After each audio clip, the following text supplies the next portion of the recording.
mengenai apa itu mutu, mutu dalam mutu di bidang pangan, di produk pangan, di proses pangan. Kemudian, namun untuk bisa mencapai mutu itu tentu harus ada yang namanya standar dan harus ada spesifikasi. Itu yang akan kita pelajari di hari ini. Nanti bila ingin ada yang ditanyakan bisa langsung raise hand saja ya. Bisa langsung raise hand di tengah-tengah materi bila ada yang kurang jelas. Terlihat materinya? Terlihat ya, Bu. Ya, baik, kita lanjut.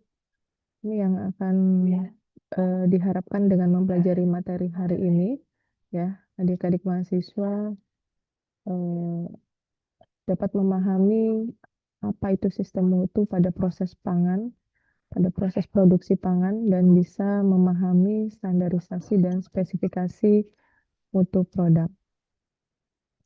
Nah, sebelum kita mulai, saya ingin tahu, kalian kan kita sudah 11 pertemuan atau 10 ya, karena satu pertemuan itu adalah UTS. Jadi sudah 10 pertemuan.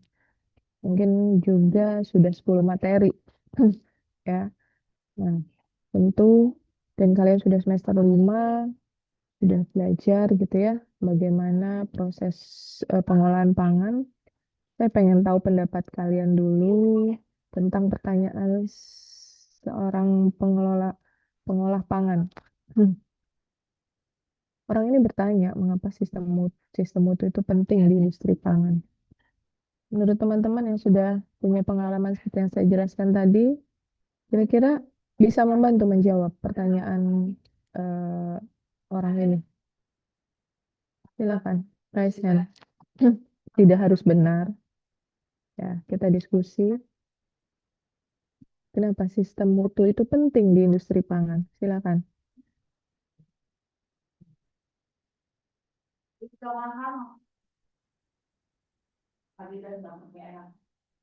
Silakan raise hand dulu ya.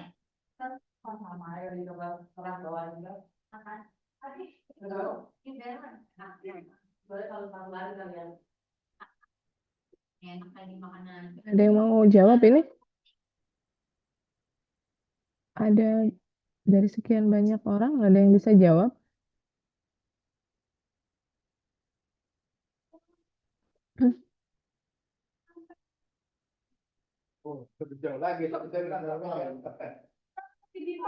Halo, ini kelasnya ada orang enggak sih? Adek, silakan Dek. Baik Ibu, terima kasih kesempatannya.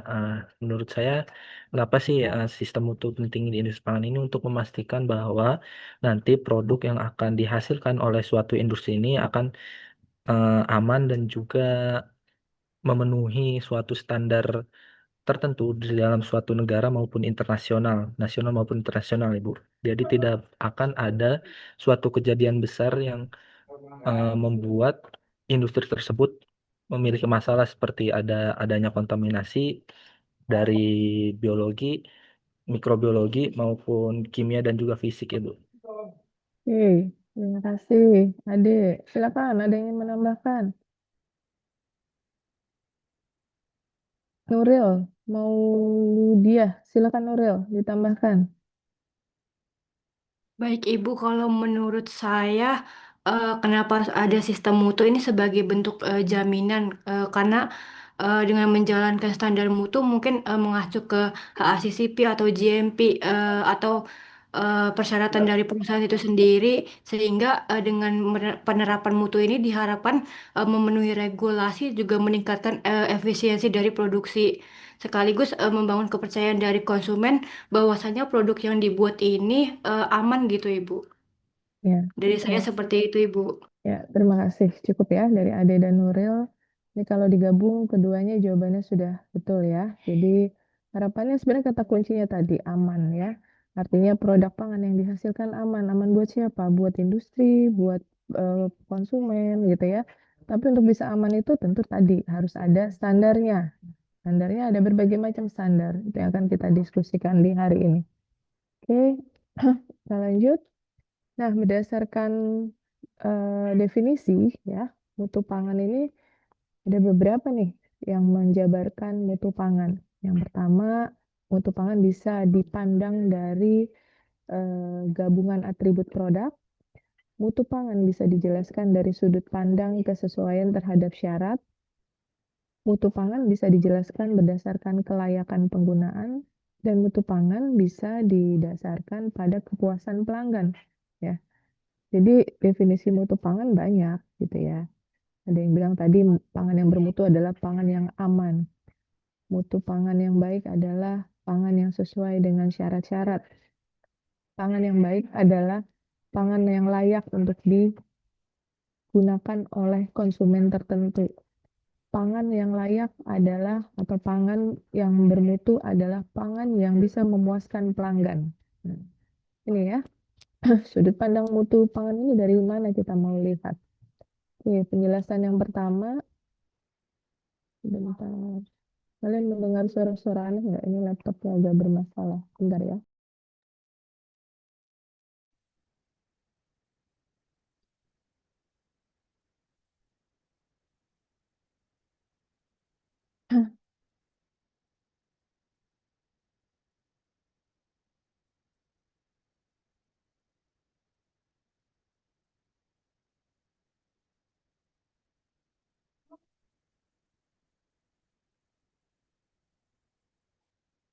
PPT kelihatan nggak ya?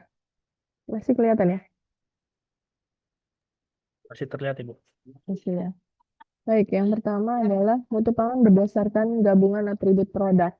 Ini beberapa orang yang mendefinisikan mutu pangan sebagai gabungan atribut produk. Yang pertama menurut Kramer and Twigg tahun 83, beliau menyatakan bahwa yang dimaksud mutu pangan adalah gabungan dari karakteristik organoleptik, ya, sehingga produk itu mempunyai identitas, punya karakteristik khusus dari suatu produk. Misalnya warnanya, teksturnya, rasanya, flavornya. Misal karakteristik permen yang keras, karakteristik permen apa yang chewy gitu ya.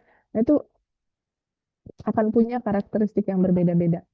Nah, itu menurut Kramer and Twigg. Jadi yang dinamakan mutu pangan adalah gabungan dari berbagai macam karakteristik organoleptik yang akan memberikan identitas spesifik dari suatu produk.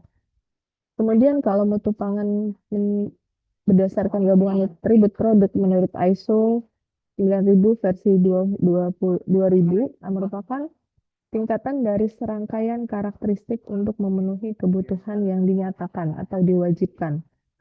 Ya, jadi untuk misalnya syarat susu bayi adalah memiliki karakter bla bla bla bla gitu ya, A B C D. Nah, jadi memang sudah dinyatakan dari awal. Sedangkan menurut ESQC tahun 87, ya, mutu pangan adalah keunggulan dan karakteristik menyeluruh dari suatu produk atau jasa yang menghasilkan kemampuannya dalam memenuhi kebutuhan yang ditentukan. Jadi yang dimaksud dengan yang dimaksud dengan definisi mutu pangan berdasarkan gabungan atribut produk adalah, jadi mutu ini dipandang kombinasi dari berbagai macam hal yang dimiliki produk pangan. Jadi kalau atributnya baik, seimbang, maka mutunya dianggap baik. Nah, contohnya atribut-atribut yang tergabung untuk mendefinisikan mutu pangan adalah misalnya atribut keamanan. Ya, contohnya produk ini tidak boleh atau batasan cemaran biologinya segini, cemaran kimianya segini, fisiknya segini. Nah, biasanya di SNI ya, di kodeks itu ada batasan-batasannya. Nah, atribut kedua sensorinya, ya, rasa, aroma, tekstur, warna, penampakan, ataupun atribut yang berikutnya bisa dilihat dari nilai gizinya, kandungan gizi yang terkandung pada produk pangan tersebut, ya, nilai gizi, energi, protein, lemak, vitamin. Kemudian juga dari keawetannya atau umur simpannya, ya, produk yang mampu mempertahankan mutu selama umur simpan yang dinyatakan. Kemudian atribut yang lain adalah kemudahan dan kepraktisannya, di mana misalnya produk yang mudah disiapkan, mudah dibawa, mudah dikonsumsi. Dan atribut yang lain contohnya adalah aspek ekonomi dan citra merek, ya. di mana harga wajar untuk mutu yang ditawarkan atau reputasi produsen baik. Ya, ini contohnya. Misalnya kalau kita bicara yogurt dalam kemasan, ya. Jadi yogurt dalam kemasan yang bermutu adalah pertama ketika produk itu aman, dilihat dari karakter biologisnya, nilai TPC-nya, batasan patogennya. Kemudian produk yogurt yang bermutu adalah ketika secara organoleptik rasanya adalah asam manisnya seimbang, teksturnya lembut. Produk yogurt bermutu adalah ketika tinggi kalsium dan probiotik. Produk yogurt yang bermutu adalah ketika masa simpannya 2-3 minggu pada suhu dingin. Nah, gabungan keempat hal inilah yang menyebabkan produk yogurt dalam kemasan dikategorikan sebagai produk yogurt bermutu di mata konsumen. Ya, itu berdasarkan tadi gabungan atribut. Jadi dia tidak hanya menilai produk pangan itu terhadap satu hal, tapi produk pangan yang bermutu itu gabungan beberapa atribut atau beberapa spesifikasi ya. Kemudian definisi yang kedua adalah mutu pangan sebagai kesesuaian terhadap prasyarat ya, atau conformance to requirement. Ya, menurut Crosby tahun 79, definisi mutu pangan sebagai kesesuaian terhadap suatu prasyarat adalah apa yang dibutuhkan, apa yang disyaratkan itu akan menjadi yang namanya spesifikasi dari produk yang bermutu. Dan menurut Gacalan tahun 89 ya, produk pangan yang bermutu adalah pangan yang memenuhi persyaratan tentang apa yang diinginkan oleh pengguna dan apa yang dapat diberikan oleh produsen. Jadi pengguna atau konsumen inginnya apa, produsen bisa memberikan keinginan konsumen, maka itu bisa dikatakan bermutu. Jadi ada keseimbangan di sana. Jadi produk mutu, definisi produk mutu pangan sebagai kesesuaian terhadap prasyarat ya, jika mutu produk tersebut sudah sesuai dengan prasyarat yang telah ditetapkan. Tadi misalnya prasyaratnya ditetapkan berdasarkan SNI, syarat tepung sesuai dengan SNI. Nah, berarti itu dikatakan produknya bermutu. Ya. Nah, standar-standar yang ditetapkan apa saja? Prasyarat yang ditetapkan apa saja? Bisa berdasarkan standar resmi, SNI, peraturan BPOM, batas cemaran, tadi kalau temannya bilang HACCP, kodeks, dan sebagainya. Atau prasyarat juga bisa ditetapkan oleh internal perusahaan atau produsen. Misalnya kadar air maksimumnya berapa, batas TPC, ukuran potongan, atau prasyaratnya bisa prasyarat yang ditentukan antara kedua belah pihak, yaitu antara konsumen dengan produsennya.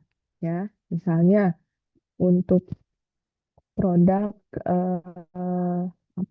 catering, konsumen sudah menetapkan nih syaratnya seperti ini makannya. Atau sekarang yang lagi rame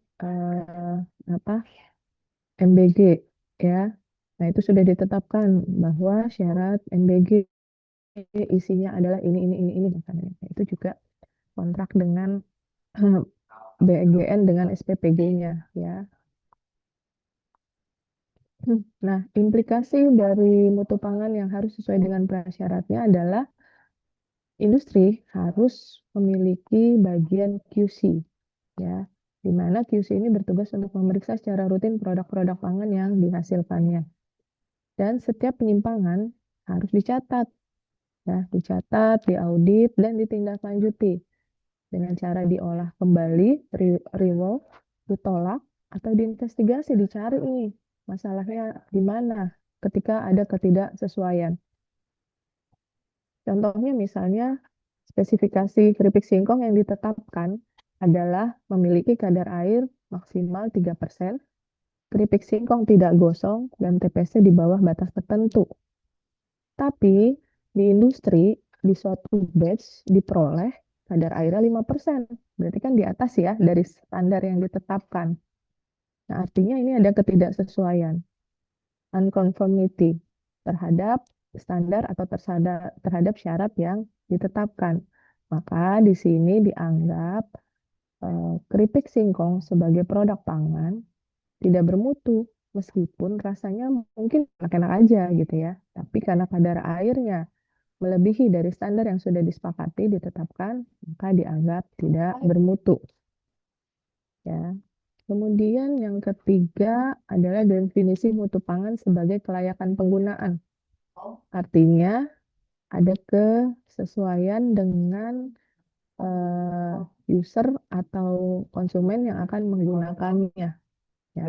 Menurut Juran tahun 1988, mutu ini fitness for use ini cukup banyak dan populer diadopsi.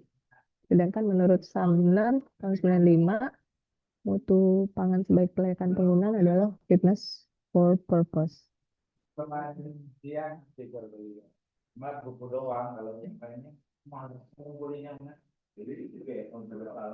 Ini kita bahas definisi mutu pangan sebagai kelayakan penggunaan di mana produk pangan yang bermutu, ya, produk pangan dikatakan bermutu ketika produk tersebut layak dan cocok digunakan sebagai tujuan pemakaiannya. Ya, apa nih tujuan pemakaiannya? Maka ketika itu sesuai dengan tujuan pemakaian, baru dikatakan pangan itu bermutu.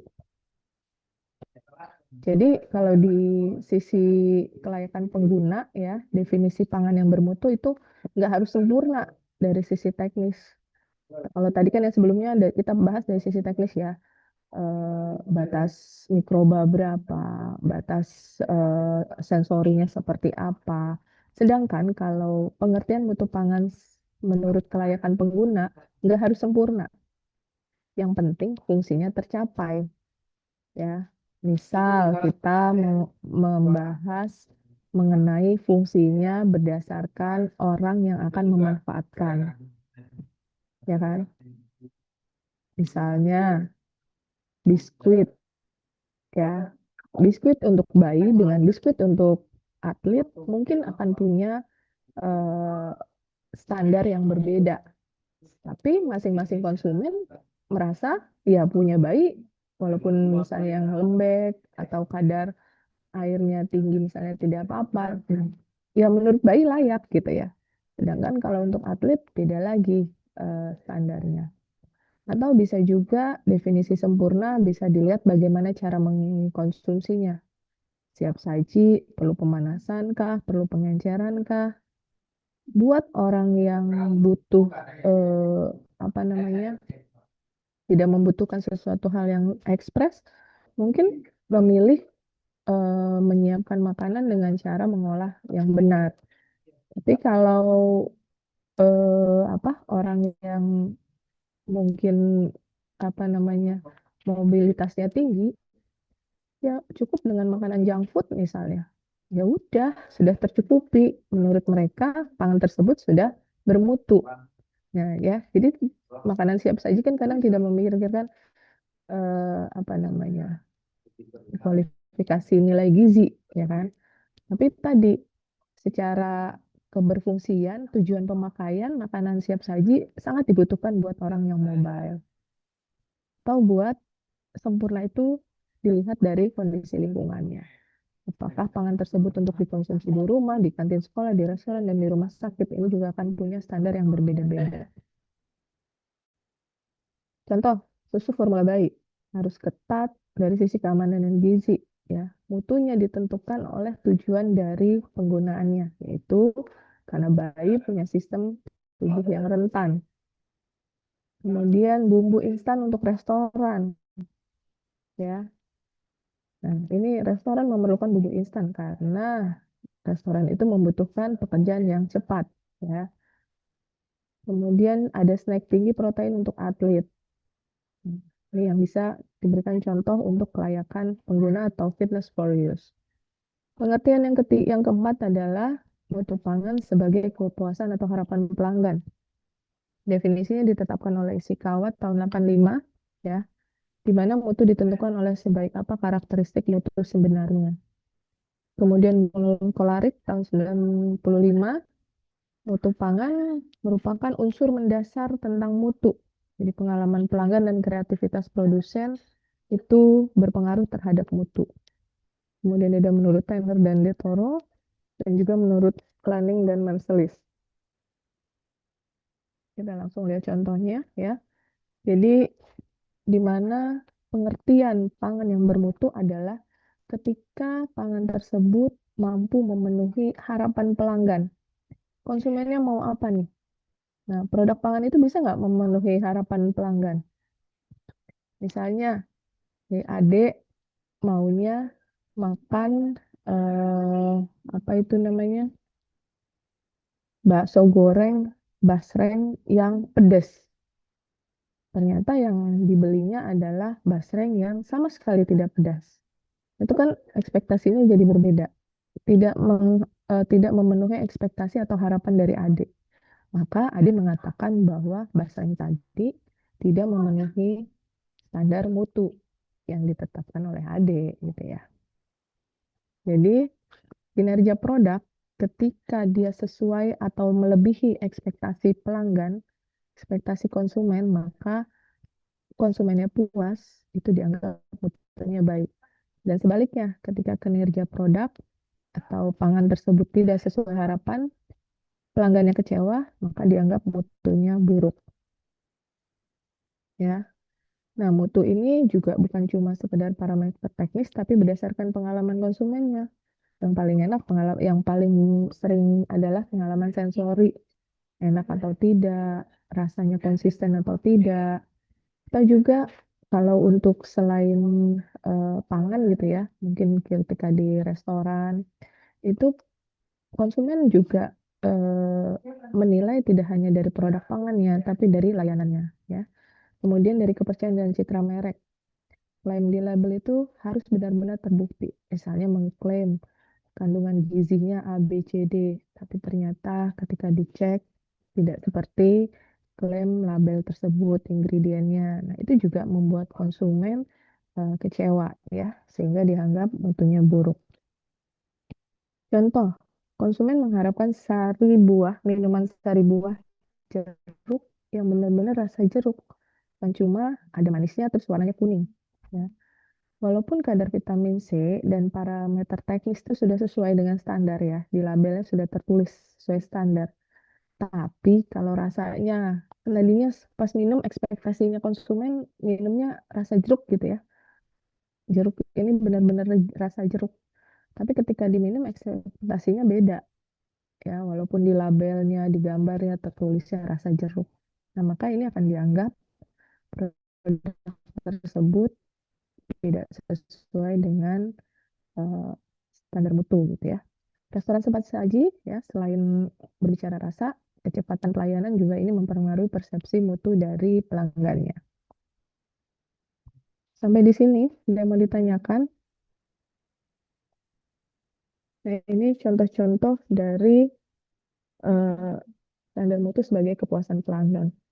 Mungkin pelanggan yang memilih payung dengan kondisi semua tertutup seperti ini menginginkan standar payungnya seperti ini. Beda dengan orang yang di belakangnya. Nah, sepatu yang di sebelah kanan,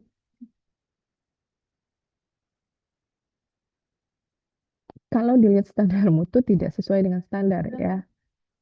Tapi mungkin buat seseorang merasa nyaman memakai ini karena tingginya membuat dia semakin tinggi dan dia nyaman.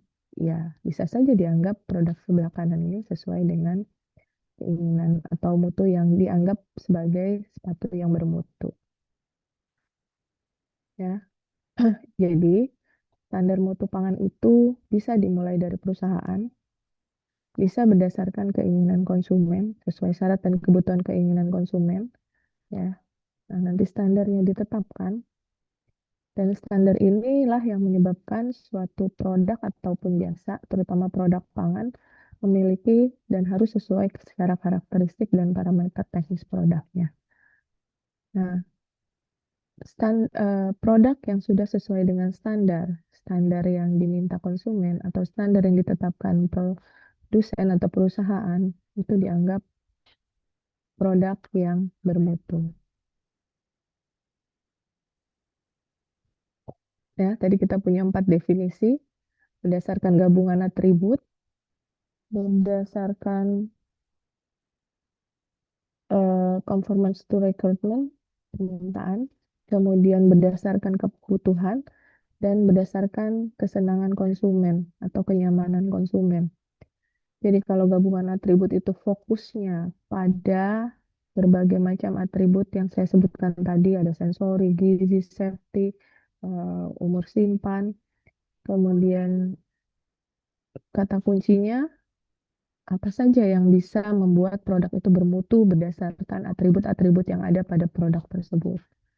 Ya, penilaian mutunya rasa, aroma, tekstur.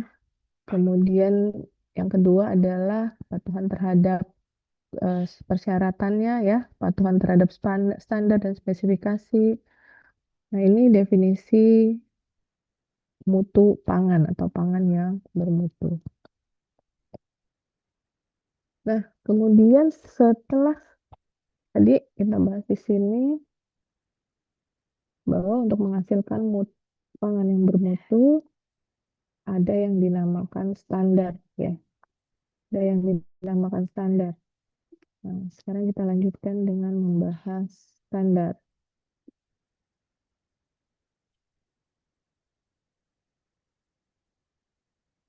Standar ini ada beberapa yang mendefinisikan. Kalau tadi itu definisi mutu pangan, sekarang adalah definisi standar. Yang pertama menurut ISO, International Organization for Standardization, standar adalah spesifikasi teknis atau dokumen yang setara yang tersedia untuk masyarakat dihasilkan dari konsensus atau persetujuan umum yang didasarkan pada iptek atau pengalaman agar dapat dimanfaatkan secara optimal oleh masyarakat serta diakui oleh badan berwenang baik tingkat nasional, regional ataupun internasional. Ya. Jadi ada spesifikasi teknis yang menempel pada suatu produk di mana spesifikasi teknis ini tersedia untuk masyarakat ya. Hal-hal yang tadi sudah ditetapkan itu harus tersedia, artinya masyarakat bisa punya akses. Kemudian spesifikasi teknis ini diperoleh dari kesepakatan bersama, ya. Kesepakatannya diambil dari mana? Berdasarkan iptek ataupun pengalaman ya yang ada di masyarakat. Nah, hasil spesifikasi teknis atau dokumen tadi diakui secara nasional, regional ataupun internasional. Misalnya, kalau kalian di kampus ada standar pembelajaran. Oh, standar pembelajaran itu kelasnya harus seperti ini, dosennya harus seperti ini, RPS-nya harus seperti ini, satu kelas isinya seperti ini. Nah, itu adalah standar, ya. Dari mana sih bisa dapat standar bahwa dosen yang mau mengajar harus punya RPS? Dapat dari mana sih standar jumlah ruangan seperti misalnya ruangan ukuran 3x3 atau 10x10 bisa untuk isinya bisa untuk 20 mahasiswa, bisa untuk 30 mahasiswa. Nah, itu ditetapkan secara konsensus, secara persetujuan bersama. Ya, nah itu yang dinamakan standar. Kemudian menurut Peraturan Pemerintah Nomor 102 Tahun 2000, spesifikasi teknis yang dimaksud dengan standar adalah spesifikasi teknis atau sesuatu yang dibakukan, termasuk tata cara dan metode yang disusun berdasarkan konsensus semua pihak yang terkait dengan memperhatikan syarat-syarat keselamatan, keamanan, kesehatan, lingkungan hidup, perkembangan iptek, serta pengalaman dan perkembangan masa kini dan masa akan datang agar dapat diperoleh manfaat yang sebesar-besarnya. Ya. Jadi semua kata kuncinya standar itu adalah spesifikasi teknis, sesuatu yang sudah disepakati, yang terdiri dari berbagai macam parameter. Itu yang dinamakan dengan standar. Jadi kata kuncinya tadi saya bilang yang pertama adalah spesifikasi teknis. Ada kriteria-kriteria, ada parameter-parameter, di mana kriteria dan parameter ini bisa diukur. Ya, kalian mungkin sudah mengenal SNI. SNI susu bayi. Ada kriterianya. Oh, lempeng totalnya berapa? Kadar airnya berapa? Karbohidratnya berapa? Proteinnya berapa? Itu kan kriteria-kriteria, parameter-parameter yang jelas bisa diukur, ya.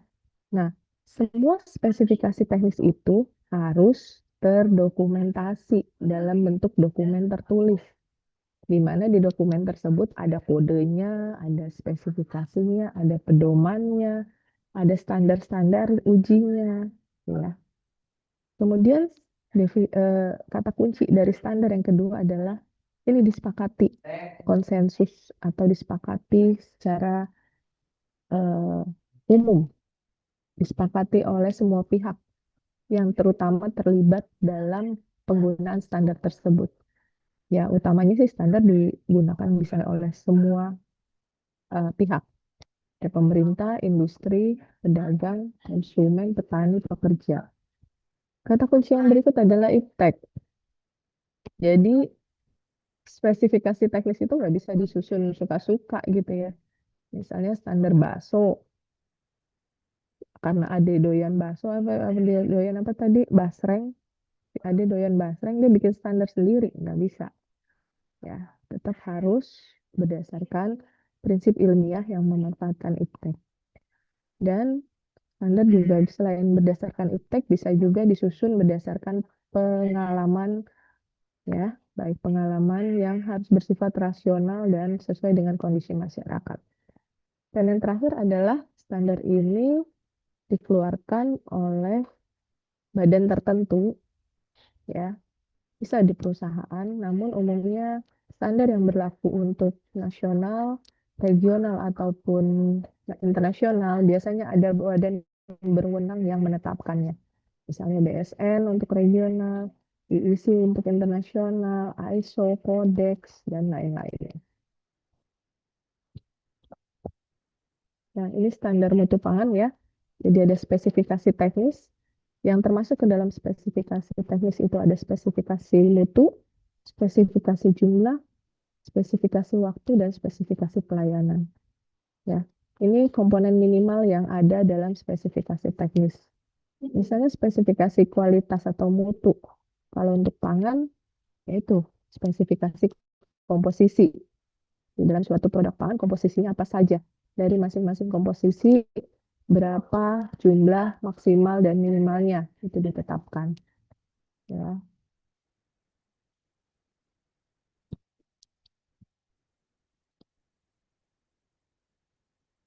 Nah, prinsip umum standarisasi pangan berdasarkan azas kebijakan standarisasi pangan, ya. Prinsip umumnya adalah standarisasi di bidang pangan tujuannya tadi teman-teman sudah bilang aman, Bu. Yang dinamakan pangan bermutu adalah pangan yang aman. Ya, betul.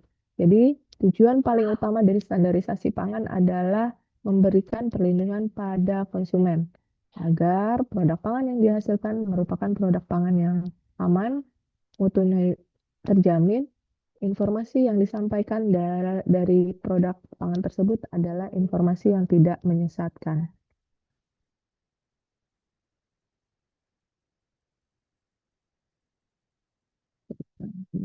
Sudah muncul.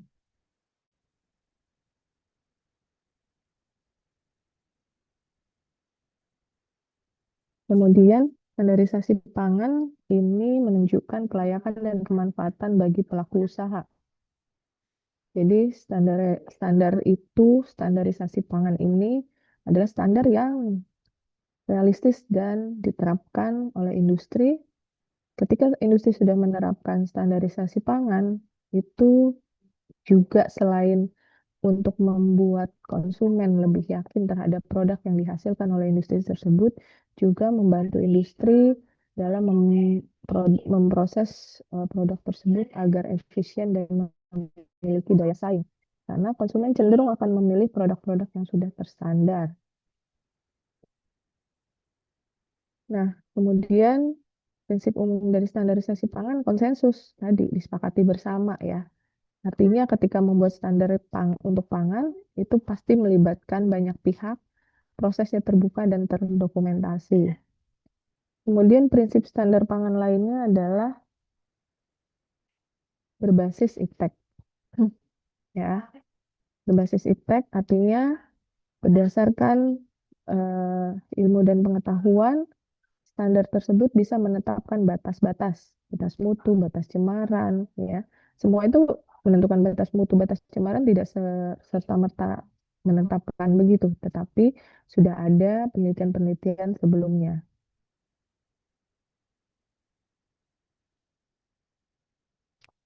Dan yang terakhir adalah standar itu ditetapkan secara harmonisasi dengan standar internasional dan ditinjau ulang secara berkala. Oke, seperti janji saya tadi, saya mau absen dulu.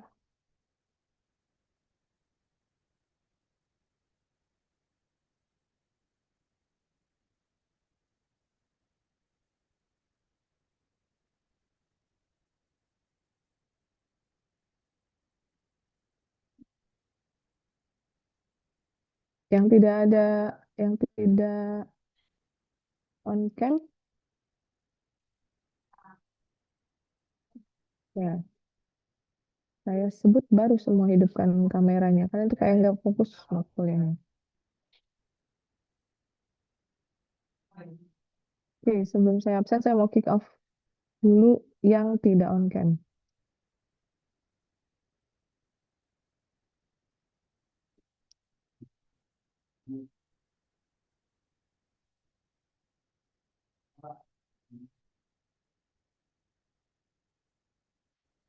Anissa Naila Hanum, ada nggak? Ada Ibu.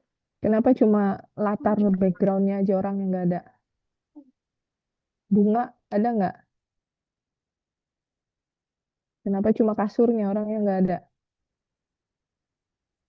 Sebentar, live Ibu, wifi-nya bisa. Wifi yang disalahkan. Rula, ada nggak?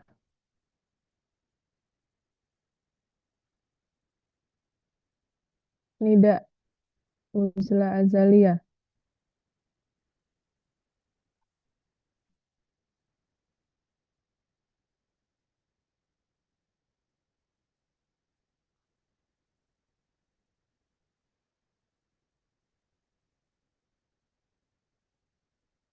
Oke, saya mulai dari kelas 5D.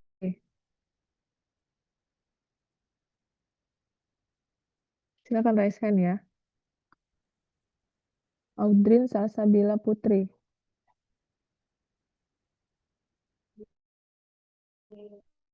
Ngomong, bukan saya ngomong. Hadir Ibu. Delis. Hadir Bu. Rizka Nurwiyah. Hadir Bu. Bisa. Hadir Ibu. Fatma. Hadir Ibu. Nida. Hadir Ibu. Devika. Hadir Ibu. Devin. Hadir Ibu. Tania. Hadir Ibu. Siti Gina. Hadir Ibu. Aura. Hadir Ibu. Rula. Hadir Ibu. Anin Dita. Hadir Ibu. Ratu Cynthia. Hadir Ibu. Bunga. Amelia. Hadir Ibu. Kamu tidur dari tadi. Sakit. Enggak Ibu. Iya lagi sakit tenggorokan. Nuril, Hadir Ibu.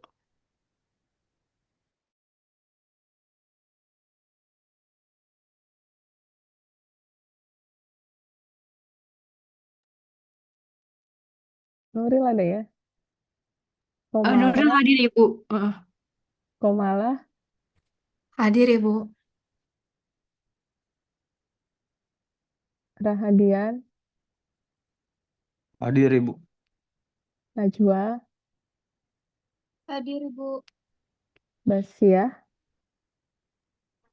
Hadir Ibu Basira. Rini, Rini hadir Ibu. hmm, Siti Rahma. Ini si Bunga ini gak jadilah saya absen. Dia on off on off. Saya kick off aja. Hadir Saya anggap Ibu. tidak hadir. Ibu. Mana Bunga? Saya anggap tidak hadir Bunga ini. Dia tadi nggak benar kelakuannya.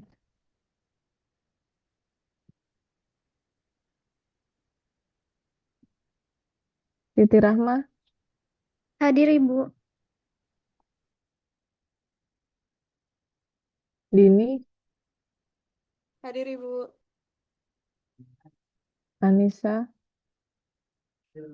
Hadir Ibu. Anissa Rahayu, Hadir Bu. Arfiani, Arfian. Arfian nggak ada ya. Neisha, Hadir Ibu. Elsa, Hadir Ibu. Nagita, Hadir Ibu.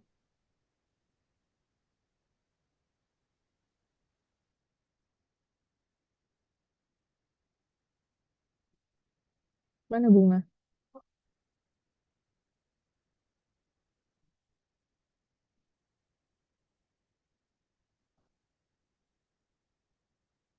Oke. Eh,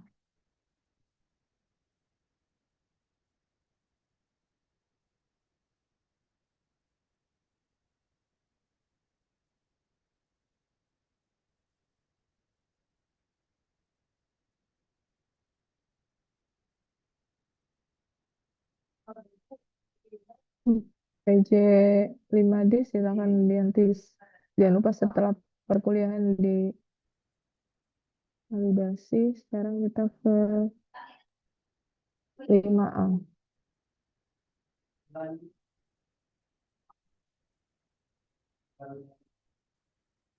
Najwa Rizkia, Hadir Bu. Rania, Hadir Bu. Ade Septiana, Hadir Bu. Nadia, Hadir Bu.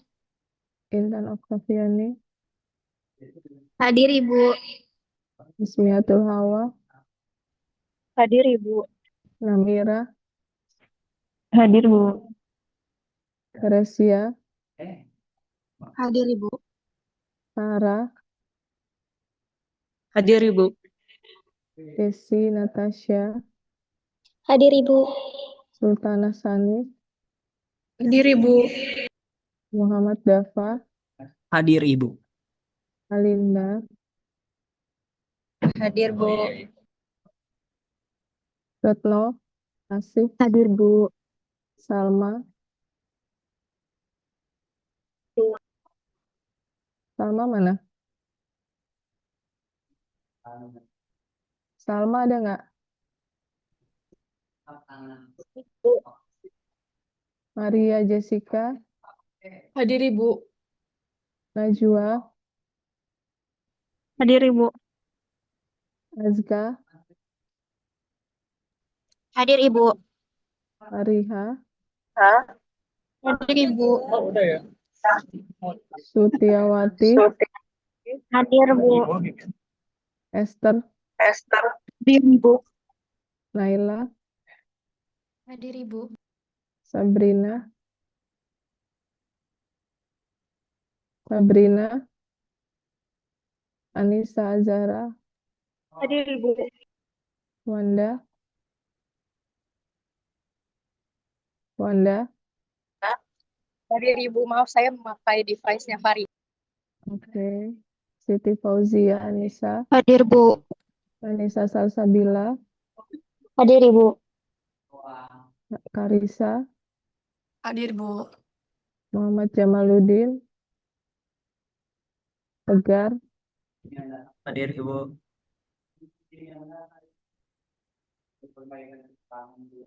silakan nanti PJ-nya divalidasi.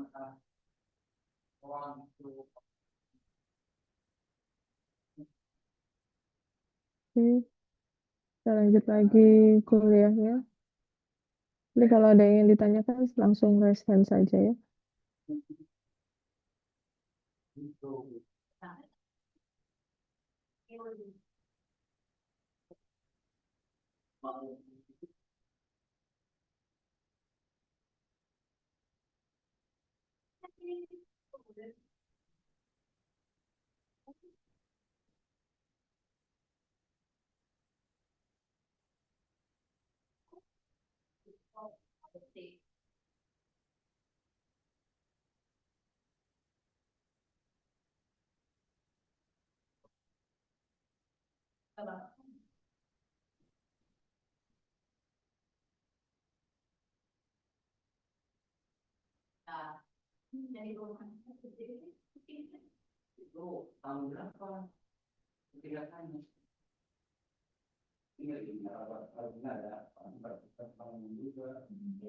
Kemudian prinsip umum standarisasi pangan berdasarkan karakteristik dari standar yang baik ya.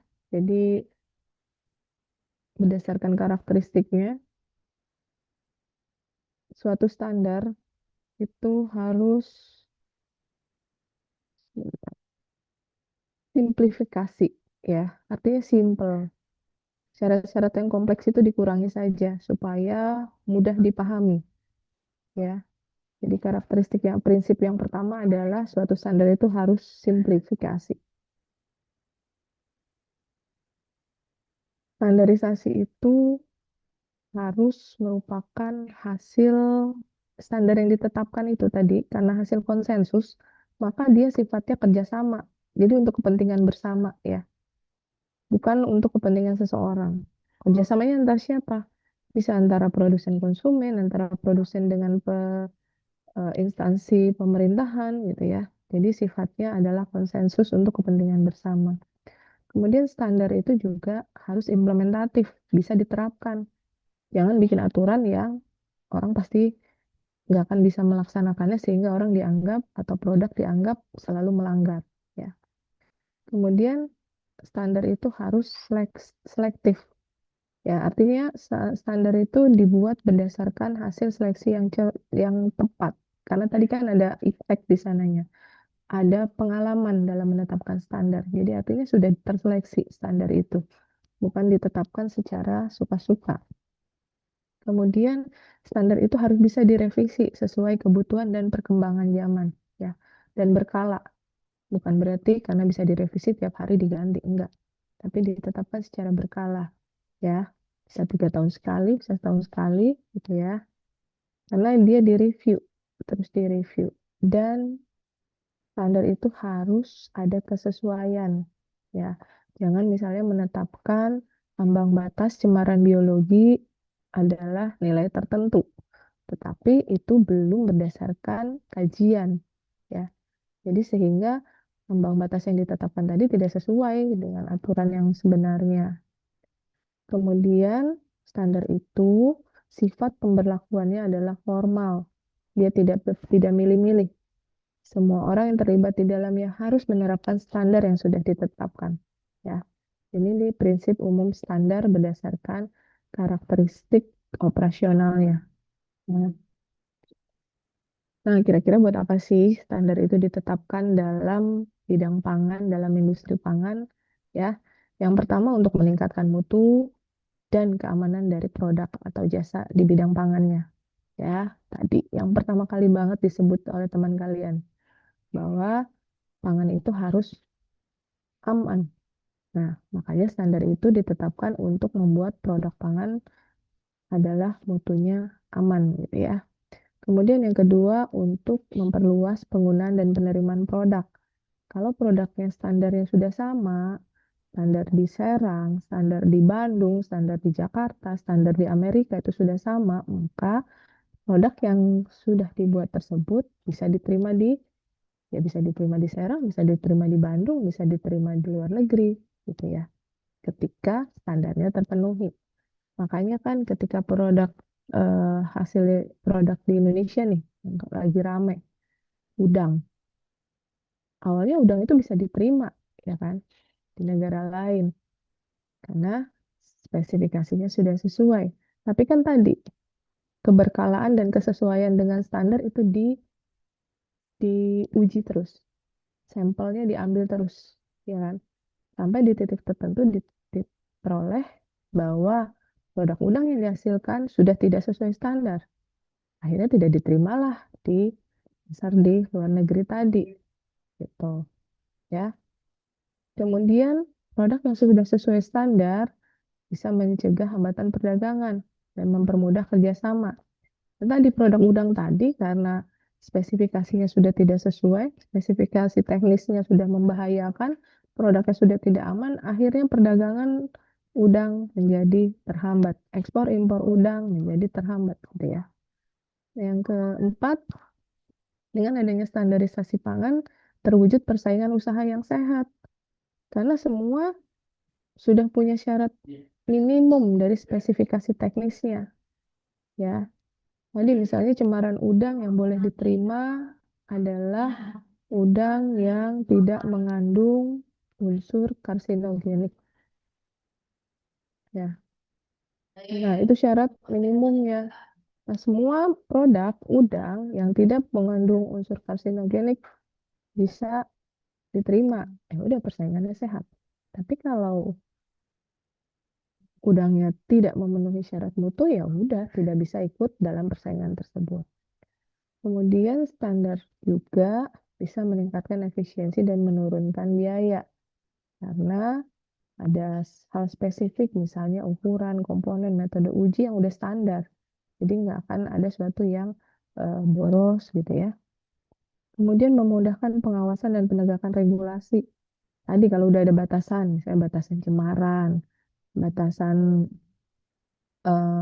standarnya itu mudah gitu memeriksanya. Tadi misalnya udang, ketika dites, oh ini udah lewat nih batas cemaran, berarti tidak bisa diterima. Udah ngawasinnya gampang. Mau Jamaluddin ngotot, ini udangnya aman, udangnya sehat. Tapi ketika diperiksa secara baku mutu, secara laboratorium, ternyata nggak sehat. Ya udah nggak bisa diterima gitu ya. Pengawasannya mudah gitu ya. Walaupun untuk mengawasinya tadi kan pakai uji lab dan sebagainya, ya itu bukan definisi mudah sebenarnya, tapi dalam pengawasan yang mudah ya. Kemudian dengan adanya standarisasi, keragaman itu bisa diperkecil ya. Keragaman yang terjadi bisa diperkecil karena sudah ada batasan atas batas bawahnya. Kemudian meningkatkan kesehatan dan keamanan produk sama tadi dengan nomor 1, dan juga meningkatkan kelestarian lingkungan yang saat ini nih sudah mulai dipikirkan. Misalnya di beberapa industri sudah menetapkan standar air yang boleh digunakan, standar daur ulang seperti apa. Nah, itu bagian dari peningkatan kelestarian lingkungan. Nah, jenis-jenis standar yang umum, ini sebenarnya secara umum ya, tidak hanya di pangan, tapi di pangan juga sama diterapkan. Ya, yang pertama standar berdasarkan ruang lingkup.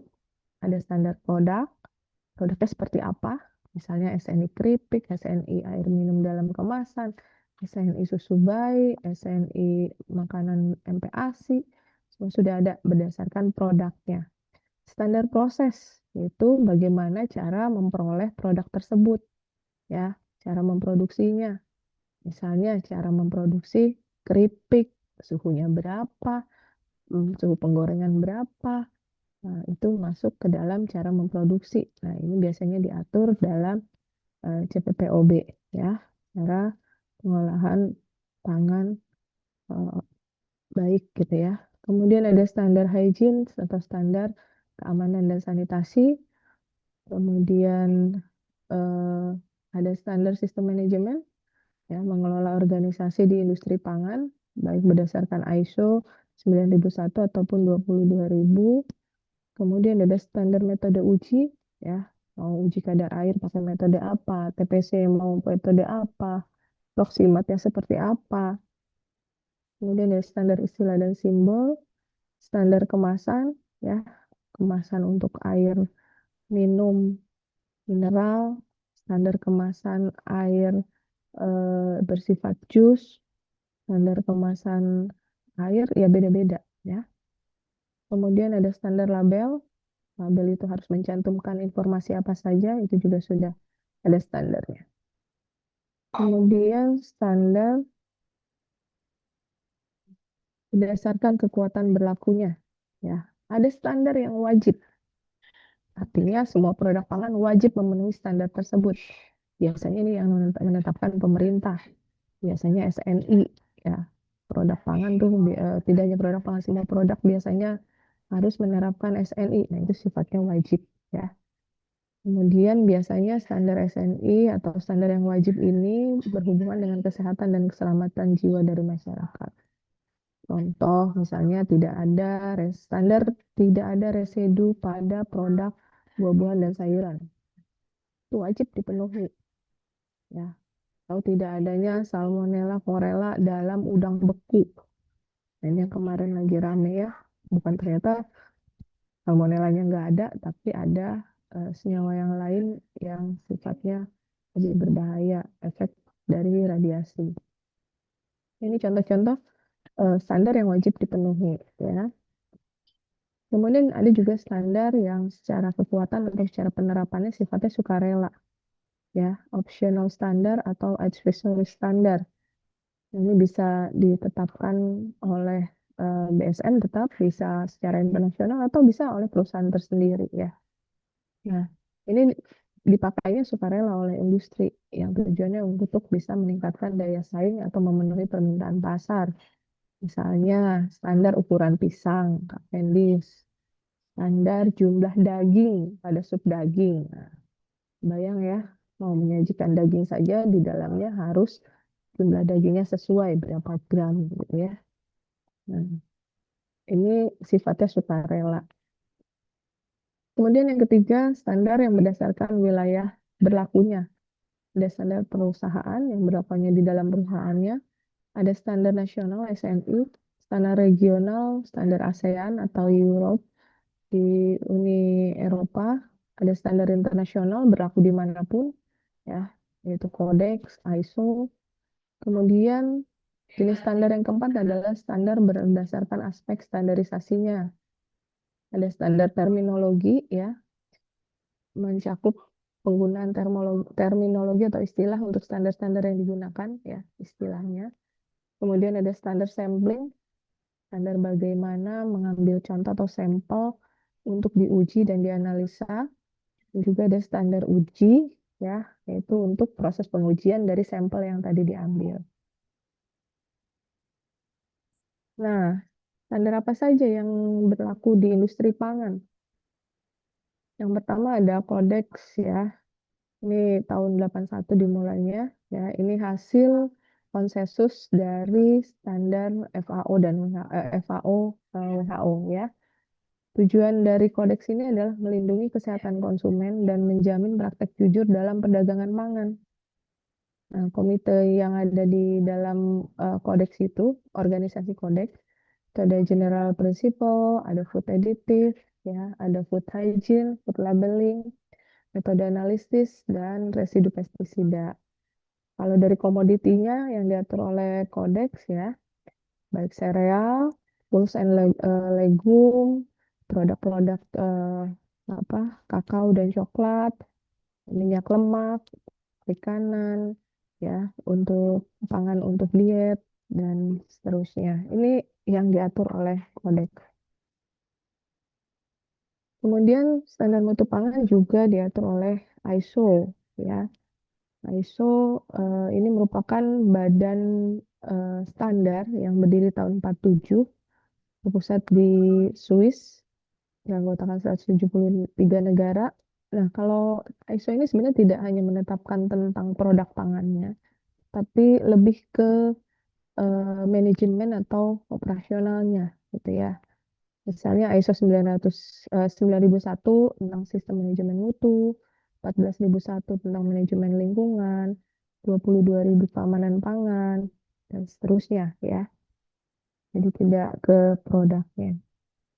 Kemudian untuk di tingkat nasional ada BSN yang menetapkan SNI. Salah satu produknya adalah SNI ya. Nah, BSN ini berdiri berdasarkan aturan pemerintah ya. Kemudian sesuai dengan peraturan pemerintah nomor 102 tahun 2000 dengan lembaga akreditasikan ya, dan juga dengan standar nasional untuk satuan ukuran. Jadi dia BSN bekerjanya bersama, itu konsensusnya. Nah, produk yang dihasilkan oleh BSN salah satunya adalah standar nasional SNI, di mana SNI ini adalah dokumen yang berisi ketentuan teknis, pedoman dan karakteristik kegiatan dan juga produk, ya, disusun dan disepakati oleh stakeholder. Artinya ada konsensus beberapa stakeholder di dalamnya, ya. Dan ini berlaku secara nasional. Contoh, tadi kita sudah bahas SNI air dalam kemasan. Di sini ada lagi SNI untuk produk hasil perikanan tuh ada contohnya SNI surimi, SNI udang beku, SNI kerupuk ikan. Untuk proses ya ada juga untuk SNI HACCP, SNI pangan organik, SNI manajemen laboratorium, dan SNI jaminan mutu. Jadi SNI ini tidak hanya mengatur karakteristik produk, tetapi juga kegiatan atau sistem untuk menghasilkan produk tersebut. Ada yang mau ditanyakan sampai di sini? Oke. Nah, standar mutu juga dibagi menjadi atau baku mutu standar ya. Ada baku mutu yang ditetapkan pemerintah. Nah, di sini perusahaan bisa memodifikasi baku mutu pemerintah menjadi mutu perdagangan pemerintahan. Ada baku mutu perdagangan ya. Nah, ini ditetapkan juga oleh perusahaan dan baku mutu laboratorium. Nah, untuk menyusun tadi kita sudah bicara standar ya. Sekarang kita pindah ke tadi kan di awal dijelaskan bahwa capaian pembelajaran adalah kalian paham tentang standar mutu dan paham mengenai spesifikasi mutu. Nah, di dalam standar itu, ya, di dalam standar itu ada yang namanya spesifikasi mutu, ya. Jadi sebelum menetapkan standar, spesifikasi mutunya harus ditetapkan dulu. Nah, bagaimana cara menyusun spesifikasi mutu dari produk? Yang pertama, harus diidentifikasi dulu kebutuhan dan keinginan konsumennya. Ya, misalnya makanan bayi, segmentasi pasarnya adalah tentu untuk bayi melalui rumah tangga. Atau makanan untuk manula, preferensi pasarnya adalah usia 50 tahun ke atas, misal seperti itu. Preferensi rasa, tadi basreng, mau rasanya seperti apa. Atau porsi, ini dalam kemasan satu porsi ukurannya berapa, ya. Kan mie ada yang mie kecil, ada mie jumbo gitu ya. Nah, itu diidentifikasi dulu di awalnya. Kemudian langkah yang kedua adalah mengumpulkan prasyarat, regulasi dan standar. Ya, SNI dan sebagainya ditentukan dulu. Kemudian ditentukan parameter mutu utama, ya. Parameter fisik, kimia, mikrobiologi, sensori, dan seterusnya. Setelah itu ditetapkan batasannya, batas toleransi dari parameter tadi. Nah, kalau sudah ditetapkan masing-masing parameter, batas toleransinya berapa, ditetapkan metode uji dari parameter-parameter tersebut. Misalnya untuk uji warna pakai metode apa, tekstur pakai metode apa, itu ditetapkan. Dan yang keenam, diuji cobakan spesifikasinya, ya, di trial dulu produknya, mulai dari skala lab, skala pilot, komersial. Nah, diuji juga stabilitasnya, artinya dalam kondisi-kondisi tertentu, misalnya dalam suhu ruang seperti apa, suhu dingin seperti apa, kemudian diuji preferensi konsumen. Kalau sudah bagus, sudah oke semua, disahkan spesifikasinya, ya, disosialisasi ke bagian produksi, QC, pembelian dan pemasaran. Namun, spesifikasi ini tidak bersifat mutlak, tetap harus diadakan peninjauan ulang secara berkala, bisa setahun sekali, bisa 2 tahun sekali, 3 tahun sekali, karena tadi ketersediaan bahan baku bisa berubah, peraturan bisa berubah, ekspektasi atau preferensi konsumen juga bisa berubah.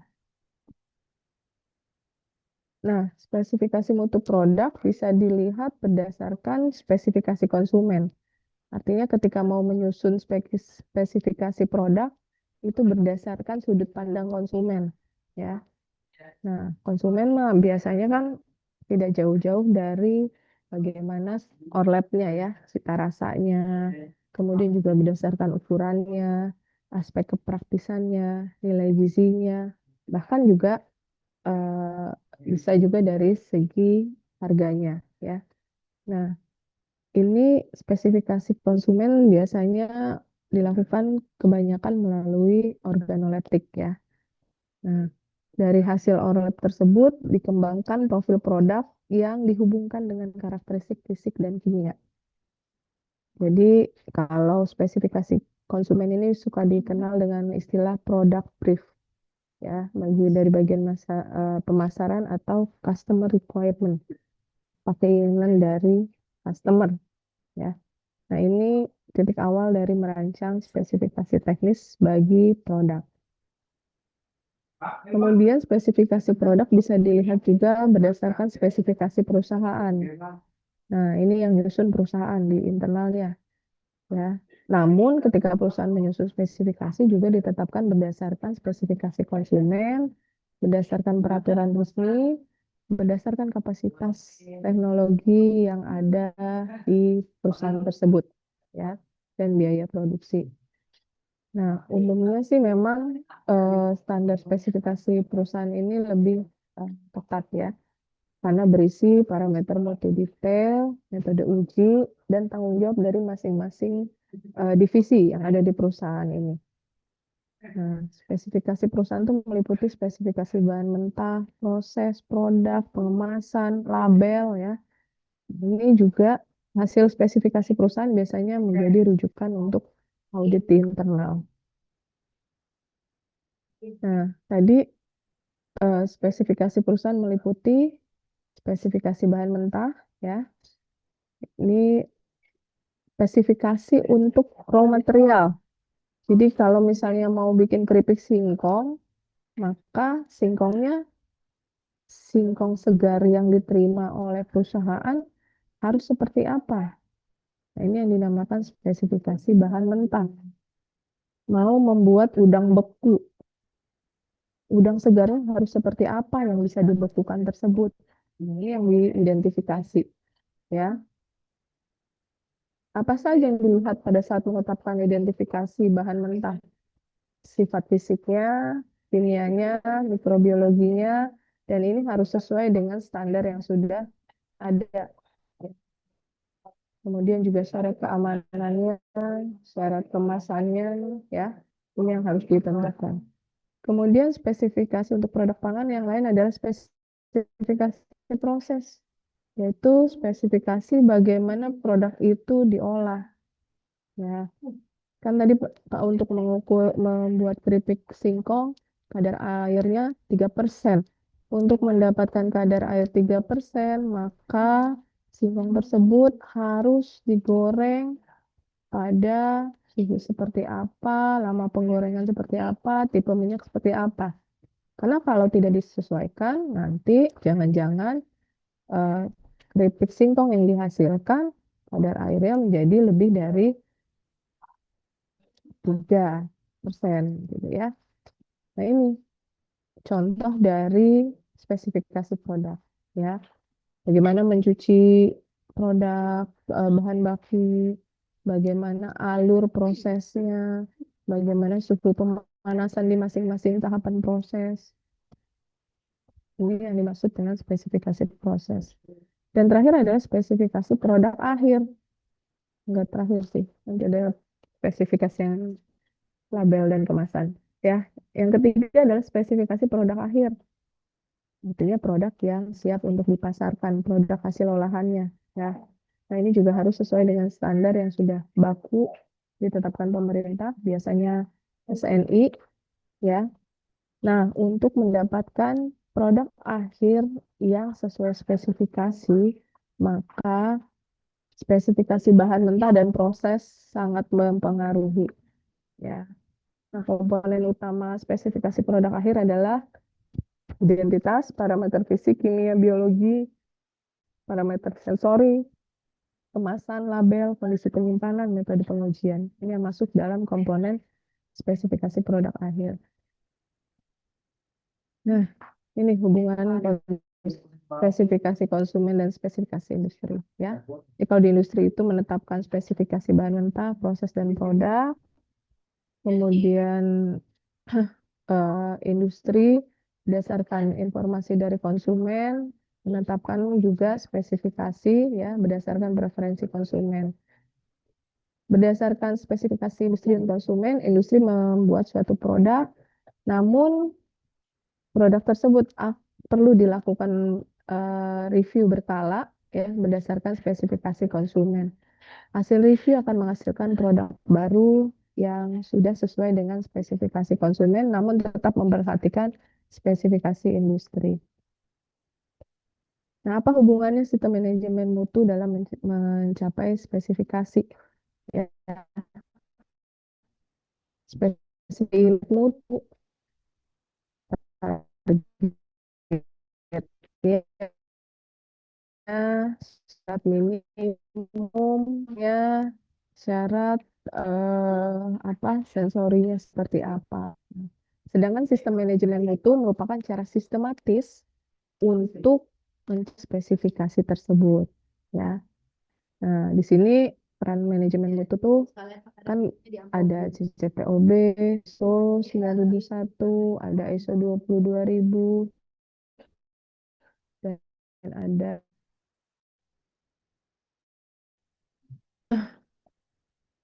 nah, sistem mutu ini tahapannya nih ketika kita mau spesifikasi ya melalui sistem manajemen itu dimulai dari survei spesifikasi yang sudah ada. Survei ini berdasarkan kebutuhan konsumen, keinginan konsumen, dan didasarkan dengan peraturan pemerintah. Yang dirancang tuh bagaimana proses auditnya ya berdasarkan spesifikasi mutu, bahan, proses, kemudian dirancang produksi, dilaksanakan produksi, kemudian diuji produk akhir melalui audit sistem. Siklus mutu agar spesifikasi di sini tadi kan kita harus melakukan review produk, ya inilah review ini bukan melalui sistem manajemen itu. Oke, kesimpulan dari materi hari ini ya, kita mempelajari tentang mutu pangan, QC itu apa, spesifikasi mutu, ya, sehingga terjadilah manajemen mutu. Jadi kalau tadi pertanyaan awal dijawab oleh Adik, ya, kenapa sistem mutu itu penting di industri pangan? Ya, tadi harapannya kan pangannya aman, bermutu, konsisten, kompetitif, dan berkelanjutan melalui suatu regulasi atau melalui suatu standar yang sudah dibuat. Namun standar tersebut harus digunakan ya, digunakan untuk mengakomodir sistem mutu, mengakomodir harapan konsumen, mengakomodir tuntutan regulasi, dan mengakomodir kemampuan industri ya, sehingga diperoleh tadi produk pangan yang aman. Sampai di sini ada yang mau ditanyakan?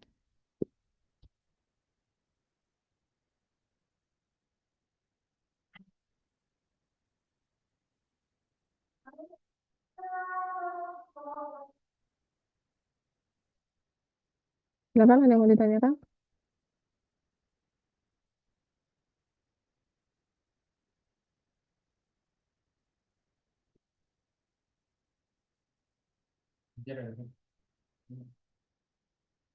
Oke, kalau tidak ada yang ditanyakan, saya anggap paham semua. Karena ini kuliah masih ada 10 menit lagi. Oke, kalau tidak ada, saya cukupkan. Terima kasih untuk yang sudah hadir dan masih on cam sampai akhir perkuliahan. Menjadi catatan buat saya, Najwa Rizkia, Aska Amalia, Fariha, dan Esther. 4 orang ini menjadi catatan buat saya. Terima kasih. Assalamualaikum warahmatullahi wabarakatuh. Waalaikumsalam warahmatullahi wabarakatuh. Terima kasih.